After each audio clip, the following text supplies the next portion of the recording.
service to our country. In 2008, Ed deployed to Iraq, serving as a brigadier chaplain, providing pastoral care and worship over 1,200 soldiers. For this service in Iraq, Ed received the Bronze Star for meritorious service upon returning home. He continued service as a chaplain at the National Guard Bureau, Arlington, Virginia, and then state chaplain for Delaware. In 2017, he was selected the United States Army Deputy Chief of Chaplains. Army National Guard in 2018 selected as Chief Chaplain, National Guard Bureau. Ed retired at the rank of Brigadier General in May 2020. When Ed retired, the Delaware National Guard presented the Distinguished Service Cross, and the National Guard Bureau presented the Joint Service Medal. Let's all give General Brandt a very welcome home.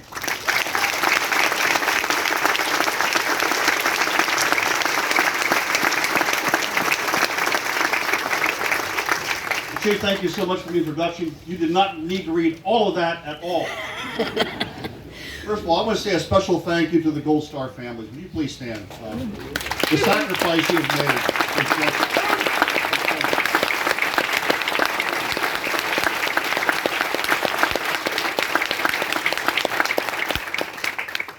About 2017, the Charlie Company from the 101st Airborne came to D.C. for a memorial ceremony of members of their unit that they lost in Vietnam.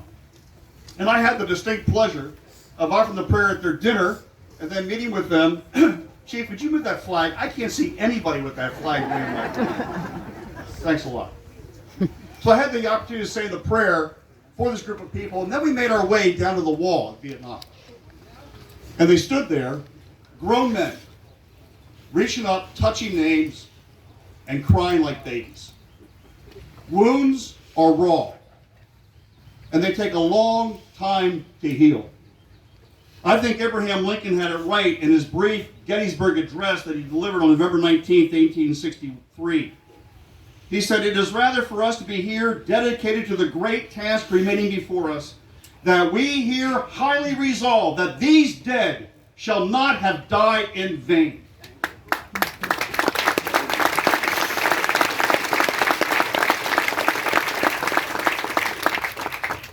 They gave their last full measure of devotion.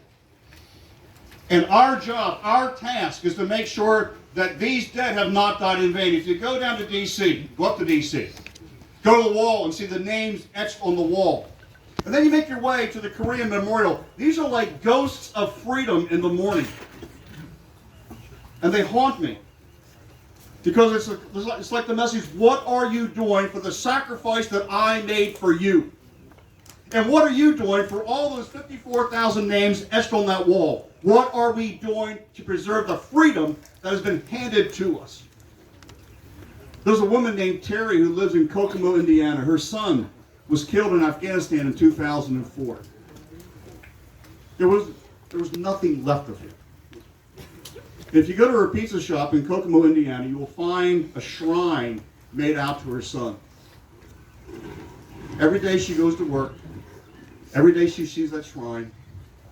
Every day she believes in America. And I got to tell you, can we look her in the eye and say that her son did not die in vain? That's the question all of us have to ask. That's the fear we have when we put on the uniform and go to war for our nation. Will my possible sacrifice be not in vain?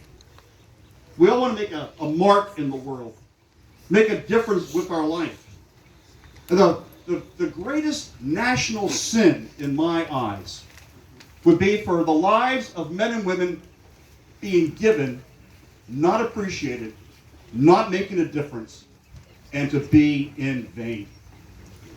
That puts chills in me. I don't know about you, but it puts chills in me. There was a ragtag bunch of farmers and people yearning for freedom who fought the British. Citizens defended D.C. in the War of 1812. Brothers fought against brothers in the Civil War. Soldiers fought from trenches in World War I, stormed beaches in World War II, fought the jungles of Vietnam, battled in the Korean War, deployed to Iraq and Afghanistan. Each person did what they were told to do Please tell me that these dead have not died in vain. Memorials are erected, names are etched on walls, banners hang from small town light posts. A soldier guards the tomb of the unknown soldier 24/7, 365. Family members decorate graves with flags, balloons, notes. The Vietnam Wall captures that raw emotions every single day with pictures and notes and flags being left behind. Please tell me these dead have not died in vain.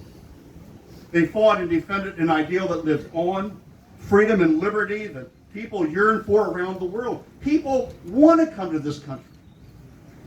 No one's getting in a boat going to Cuba. Our service members sacrificed their lives on the altar of freedom. And that altar is a place at which fewer and fewer people seem to worship these days. Thomas Jefferson wrote, "When the people fear their government, there is tyranny. And when the government fears the people, there is liberty."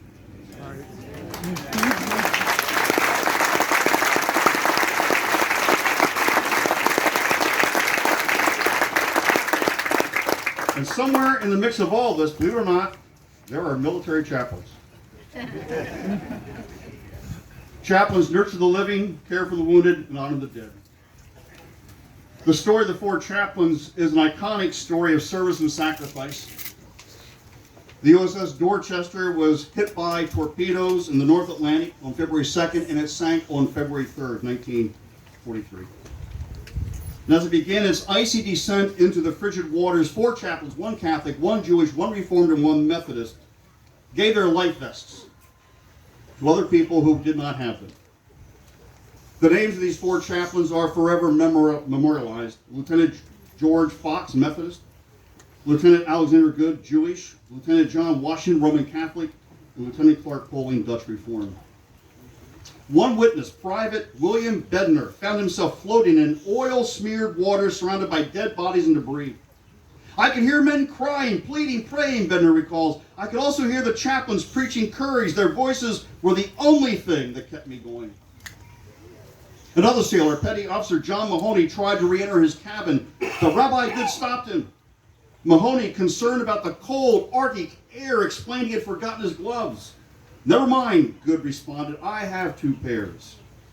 And the rabbi then gave the petty officer his own gloves. He was not carrying 2 pairs.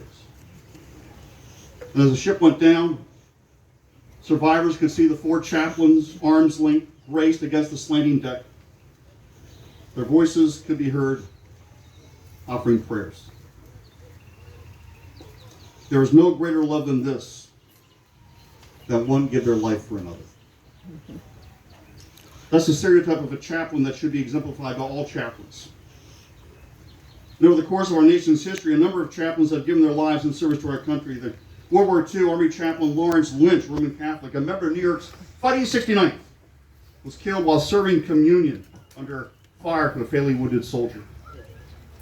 Emil Kapan in Korea, Roman Catholic, died in a POW camp in 1951, ministering to fellow inmates, giving his own food to people so that they did not starve. In Vietnam, Army Major Charles Waters, Roman Catholic, was fatally wounded while ministering to fallen comrades under intense fire in 1967. Army Captain Philip Nichols was killed by a concealed explosive in 1970. In Iraq, Army Chaplain Major Henry Timothy Backup, Roman Catholic, was severely injured in a roadside bomb attack. And in Afghanistan, Army Chaplain Captain Dale Getz, Baptist, killed en route to visit troops. These people were there to give hope to people. If you don't have hope, man, we're lost. Could you imagine a chaplain sitting in a staff meeting with their commander, and after hearing dismal news, the commander said, "Well, chaplain, what do you think?" "Well, sir, we're screwed." Is that the answer you want to have? If you go to Arlington National Cemetery and take the tram tour, you'll pass Chapel Hill. And on that chapel, that hill, we put flags out. When I was in service, we put flags out every July 29th, the birthday of the Army. We put flags by our fallen comrades, chaplains who were killed. Catholic, Jewish, Protestant. You know, remember today the people who gave their lives. And I got to tell you, when the government tramples on the rights of free speech, for worship, or peacefully gathering, or the press, it seems then that maybe those lives have died in vain. And that's where we have a responsibility to pick up the torch of freedom every single day. Thomas Paine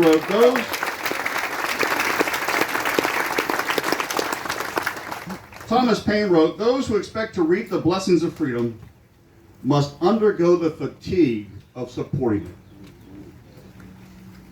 Every Memorial Day is a recommitment, a sacred promise that these dead have not died in vain. Please tell me